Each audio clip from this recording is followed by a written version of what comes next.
Umamin ka rin. Kaya wag mo irereto sa tropa mo si Fia. Baka gusto mo sabunutan ko yung buhok mo sa ilong. Nakakatakot yung pagbabago mo. Ikaw lang naman yung tropa ko, pre. Sa'yo ko rin irereto. Close kaya kami ni Fia. Close kayo? Madali kasi siyang pakisamahan. Madali rin akong pakisamahan. Madali rin naman akong pakisamahan ha. Kaya nga gusto niya ako eh. Doon ako mas nakakalamang sa inyo. Hala. Fia. Bakit? Bakit nga? Free ka ba bukas? Kaden, Bakit?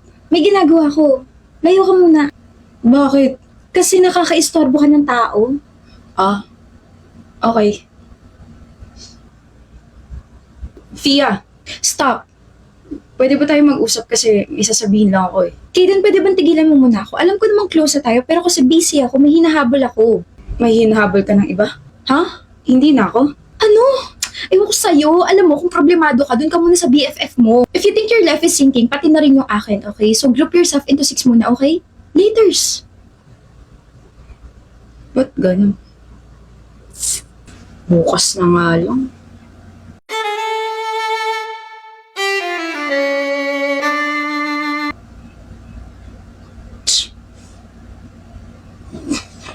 Good morning, Fia. If you think the morning is good, then very good. Kaden. Kaden, dali samahan mo kung may pupuntahan tayo. Ano? Galit ka? Galit. Hindi ako galit. Sino ba ako para magalit? Kung hindi ka galit, bakit ano? Bakit ka nakasimango? Ay nako, Kaden. It's okay. If it doesn't work, at least you're tired. Ganyan ka ba talaga? Ano ganyan? Pagkatapos may palandakan na gusto mo ako biglang, wala na agad. Ang bilis naman.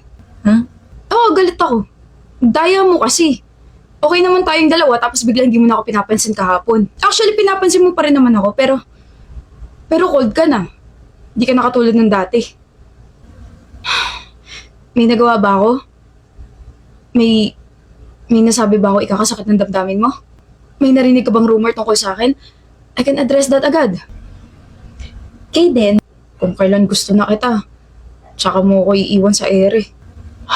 Kaya nga gusto ko itong makausap kahapon kasi yayayain kita ngayong araw kasi birthday ko tapos sa amin ako kaso ganyan ka.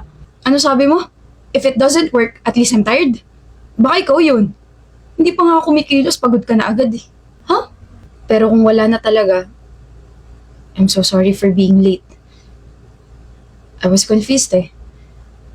I had to confirm my feelings first bago ako kumilos kasi ayoko na mabigyan ka ng mixed signals. Pero gusto kita, Fia. Sure na ako.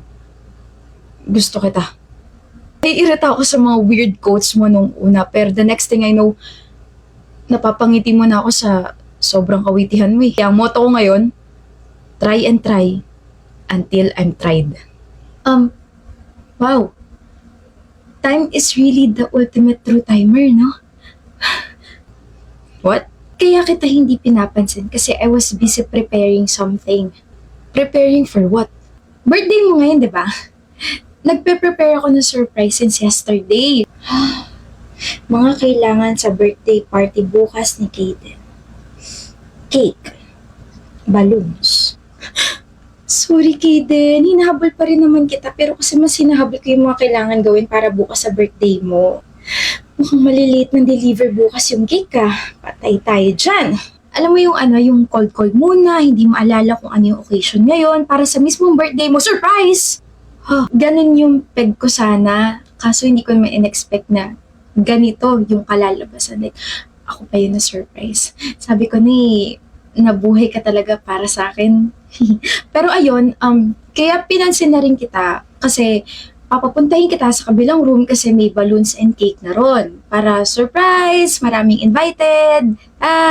Ganon. Talaga? Oo. Pero kahapon, akala ko gusto mo na si Jay. Si Jay? Selos. Hala siya.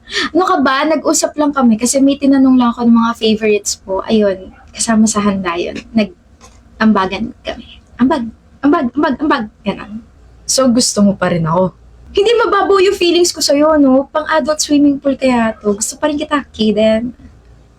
Ganon? Ikaw talagang humorless ko. Humorless? Next time magtanong ka muna or huwag ka na lang muna mag-assume. To see is to believe yung motto nating dalawa, okay? Pag may nakita kang nakakaloka, just look at me and say, you like me. I like you, Fia. Advance happy birthday sa akin, OMG ka. Lord! Dalawa na po yung birthday ko ha. Yung isa kung kailan ako pinanganak, tapos yung ngayon, kung kailan ko siya sinagot. Sinagot! Bumabanat ako. Banat? Alin dun? Nakaka-stress kang kausap, no? Sabi nga rin nila. Meg! Bakit? Surprise! Cafe? Mahilig ka sa puso, di ba? Naalala ko kasi kung paano mo ipet yung stray cat na malapit sa school natin. So, ayun. Dito tayo mag-uusap, tsaka dito natin tatapusin yung paper. I'm so sorry, Primo, pero I have to do this. Forget the paper muna, okay? Makikisaya muna ako ngayon sa mga pusa.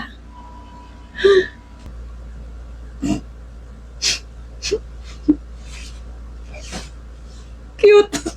98 tayo sa paper natin. Taas nun, ah. Thank you. Nag-effort ka rin, kaya pasalamatan mo rin yung sarili mo. Saan ka pupunta? Aalis na.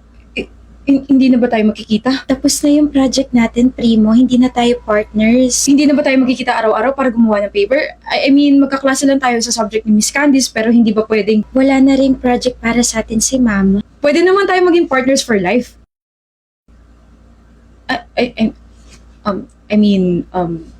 Partners for life. Partners as friends. Kasi, di ba, friends na tayo. Medyo nakakahiyang itanong to, pero kasi na-observe ko na parang iba na yung trato mo sa akin, tsaka parang iba ka na. Gusto mo ba ako, Primo? Ang straightforward mo naman magtanong. Kasi gusto kita. Medyo confused pa nga ako kasi sabi ko, crush kita dahil hindi ka na nalilate. Pero days later, ikaw na naman yung bukang bibig ko sa best friend ko. Tapos sabi ng best friend ko, isipin ko raw kung ano yung mga nagbago sa akin simula na nakilala kita. Doon ko raw malalaman kung gusto kita or hindi. Kapag may ibang tumatawag sa akin na Meg, naiinis ako kasi hindi naman ikaw yun. Tapos gusto kitang titigan lagi kasi ang gwapo mo. Nakukitan ako sa'yo kapag naiinis ka kasi ganito yung noo mo. Tapos, nagets ko na yung banat mo na meganda ako. Late pero kinilig ako. Nakabahan ako kapag malapit ka, lalo na kapag natatabik mo yung kamay ko, nahahawakan mo yung balikat ko kapag mabagal ako maglakad, tsaka kinakabahan ako kapag nilalapit mo yung mukha mo. Gusto rin kita kasi kahit mayabang ka magsalita, super soft ng puso mo lalo na sa mga animals. Kahit din sinasabi ng iba na masyado kang maangas, nakikita ko na parang that's only your wall to defend yourself, pero mabait ka, Primo. Pag nakikita tsaka nakakausap kita, para akong hindi makahinga. Kaya nagpa-check ako sa best friend ko tapos sabi niya love signs daw, pero di pa kita love. Gusto pa lang kita pero gusto kitang yayain sa date. Bago lang sa akin lahat to pero gusto kita, Primo. Ako dapat unang magko-confess, inunahan mo naman ako. Napaka-bida-bida mo, no? Nakaka-stress ka talagang kausap. Gusto kita. Hindi. Mas gusto kita. Hindi pwedeng mas nakakalamang ka kaysa sa akin. Okay? Gusto kita kasi ang lovable mo as a person. Kahit nakakainis at nakakaita kang kausap kasi ang slow mo, I can't deny the fact na I love talking to you. Meg, you make my heart laugh. Napaka-pure ng soul mo, napaka-pure ng ngiti mo, napaka-pure ng mga mata mo. Hindi ko in-expect na ganito ako magko-confess kasi nag-practice na ako eh. Gusto kita, Meg. Meg, I like you. Maangas ako pero pagdating sa'yo, tumitiklop ako. Gusto kita, Meg. Ang corny. Pero ayun, inunahan mo kasi ako eh. Ayoko sa masyadong mabait kasi nakaka-irita, but you are an exception, Meg. Kaya ayoko lang matapos sa thank you for being my partner sa project na to, yung conversation nating dalawa. Usap pa tayo. Yung mga gusto at ayaw natin sa buhay, yung mga pangarap natin, yung mga nakaka-stress na pangyayari sa buhay natin. Gusto ko yon. Kasi gusto kita, Primo. Nakakabaliw kang babae ka. Ganda mo, kainis. Let's get ready with me while I talk about my short South Korea trip. Tatlong country ko na to na napupuntahan. First was Vietnam, second was Thailand, and this, South Korea, and it's all because of Netflix. You guys don't know kung gaano ako kasaya when they said na approve na yung name ko for this South Korea trip. So, I immediately processed my visa, and then kinakabahan pa ako kasi baka mamaya denied ako. Like, this is just once in a lifetime opportunity and dapat next year pa ako pupunta ng Korea, but Netflix happened. So, after 10 to 12 working days, when I opened the portal, nakalagay, approve. Tapos nakalagay, multiple entry. Oh my gosh! Thank you, Lord. So, pinadala kami sa South Korea because of Squid Game Season 2. And the things that I experienced there was super duper memorable. From the people na nakasama ko, the food, the games, the whole event, the actors.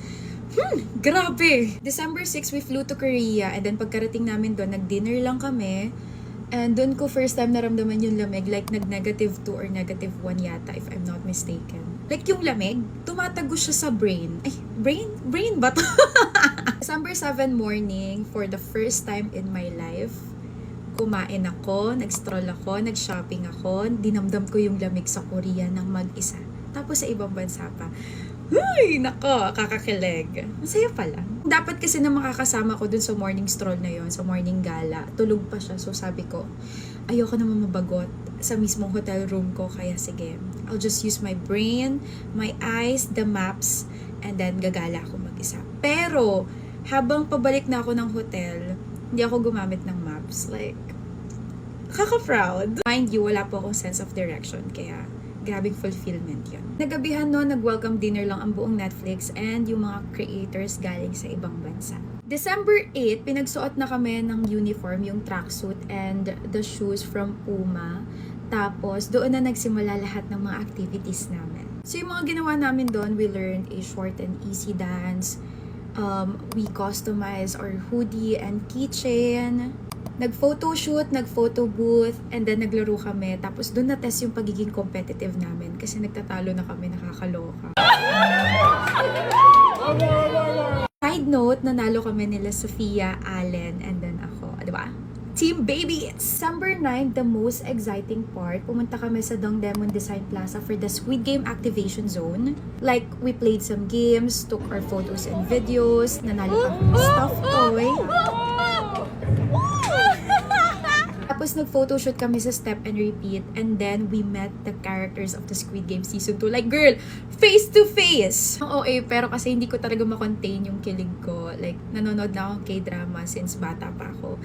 And, abot kamay sila. Like, na-starstruck talaga ako malala. Ang gagwapo, tapos ang gaganda. Hi! Fast forward sa premiere night, nagkaroon ng Q&A yung mga cast. Tapos, napanood na namin yung episode 1 ng Squid Game Season 2 and bitin siya. That's all I can say. Kaya sabay-sabay natin panoorin yung buong season this December 26. December 10, gabi pa yung flight namin, so nakapag-stroll pa kami ng kaunti. Like, nakapagsuot pa ako ng hanbok, nakapunta pa kami sa Namsan Tower, nakapaglagay pa ako ng lock, kaya super duper happy ako. Kasi first kong napanood yon sa EXO Showtime nung grade 8 ako. Overall, sobrang lamig sa Korea. Hindi. On a serious note, super thankful ako sa Netflix for giving me this opportunity. Like, I'm one of the few people na ni-represent yung Netflix Philippines. I've learned from this short trip, and sa mga nakasama ko po, maraming salamat sa mga pang-aasar, kwento, tawanan, learnings, and guidance. It was super fun, and of course, I'll bring this whole experience in my heart and in my brain. Yun lang naman, and I'll be posting a vlog soon about my Korea trip, kaya abangan niyo yan. And here is my final look. Let's manifest more travels and experience this 2025. Yun lang, bye! Thank you, Netflix!